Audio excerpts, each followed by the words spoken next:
हर एक इंसान होता है कि लाइफ में कुछ ना करें, लेकिन क्या होता है लाइफ में जो इंसान कुछ करके दिखाता है वही इंसान कहलाता है। और मैं चाहती हूँ कि मुझसे लोग इतनी नफरत करते हैं वो लोग मुझसे दूर रहें। क्योंकि इसलिए दूर रहें क्योंकि मुझे उनने इतनी नफरत दी है कि मेरे दिल में भी उनके लाने अब कुछ नहीं बचा।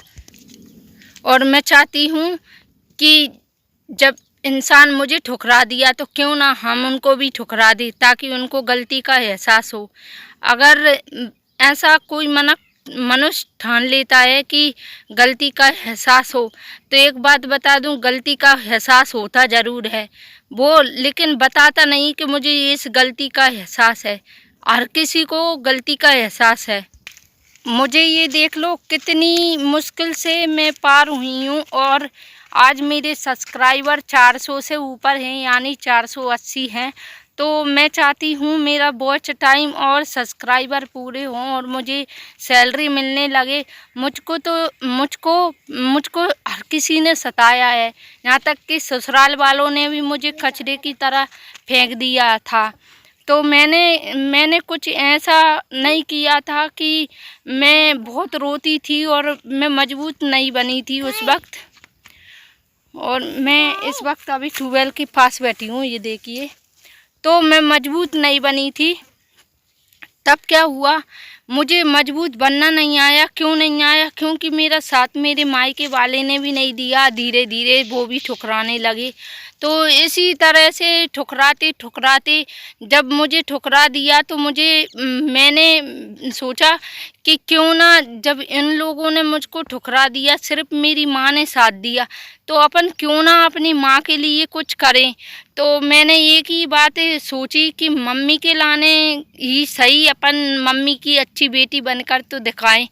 तो मैंने ऐसी गलतियां नहीं की कि लोग बाग मुझे यूं ही ठुकरा देते, या वो गलतियों के कारण मुझे लोग बाग मजबूर करते हैं।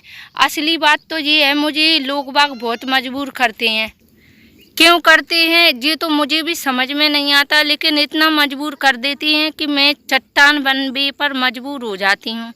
और मुझे इनके मेरे पति हैं, जो मेरे पति के माता पिता को मैं आई थी तभी अच्छी नहीं लगी थी, क्योंकि कहते हैं शादी के बाद बेटा की अगर शादी हो तो बहू को छोड़कर कोई नहीं जाता है। लेकिन मैं जहाँ पर आई थी, जब मैं फेरा खाकर ही घर आई थी, तो मुझे छोड़कर मेरे सास ससुर सब चले गए थे, और दोनों नंदे भी चली गई थी। घर में कोई नहीं था, मात्र एक जेठानी थी।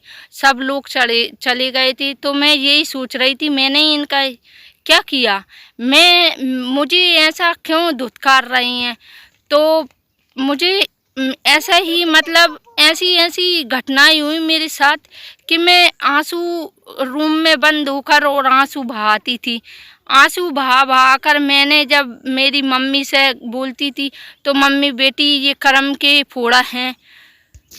तो मैं भी समझने लगी कि चलो ठीक है, मम्मी बोलती है कर्म के फोड़ा हैं, हो सकता है मेरी लाइफ में यही हो।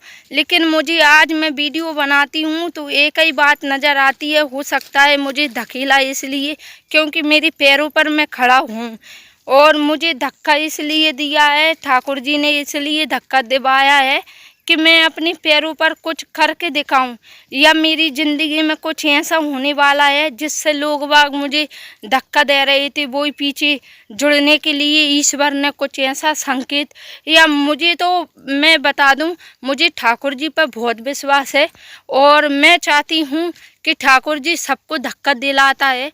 तो एक बात बता दूं, ठाकुर जी धक्का नहीं दिलाता है, वो कुछ करने के लिए अपन ठोकर खिलाता है कि ये ठोकर खाएगी तो तेरे समझ में आएगी कि हाँ, हम मतलब हम लोग कुछ हैं, हम हैं, ऐसे कोई नहीं है।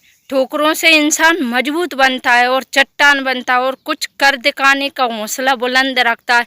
आज मैं रखती हूँ, सच्ची में मैं कहती हूँ कि हाँ, मैं कुछ करके दिखाऊं। मुझसे वीडियो के लाने मेरे पति बहुत लड़े, ये क्या कर रही है, क्यों कर रही। अब उनको समझ में आने लगा, जब मैं यूट्यूब वाले बाबा की वीडियो उनको बताती हूँ तो वो समझने लगे, अब मुझसे कुछ नहीं कहते। और उन्होंने बहुत कुछ लड़ा मुझसे, सब कुछ लड़ा, लेकिन मैं बनी रही अपनी सीमा पर अटल, और मैं ऐसे ही बनती रहूँगी। तो आप मेरी वीडियो को लाइक, सब्सक्राइब, शेयर ज़रूर करना और कमेंट में बताना कि आपको भी ये ठोकरें लगी हैं क्या। Radhe Radhe, bye bye.